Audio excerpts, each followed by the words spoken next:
Welcome to Not Milk Never Milk. Subscribe if you're lactose intolerant. In this video, I will show how to make veg soup in VRK Diet. Start by washing and chopping vegetables evenly and measuring ingredients to maintain balance. Use a light vegetable broth and a single teaspoon of oil for sautéing. Sauté aromatics briefly, then add root and leafy vegetables with broth and simmer until tender. Adjust seasoning with fresh herbs and lemon juice for brightness before serving warm. Choose fresh, seasonal vegetables and organize them for efficient cooking. Dice harder vegetables first and keep delicate greens separate to add later. Measure your broth and aromatics to control sodium and flavor. Use a small amount of olive oil and warm the pot over medium heat.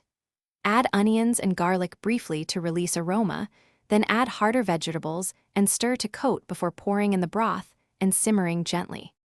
Heat a medium pot and gently sauté aromatics in a teaspoon of oil until soft and fragrant. Add diced root vegetables, pour in measured broth, and bring to a gentle simmer. Cook until roots are fork tender, then add quick cooking greens and simmer only a few minutes.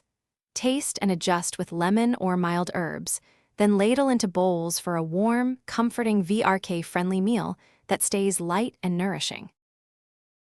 Thanks for watching. If this was helpful, leave a like and consider subscribing. See you next time.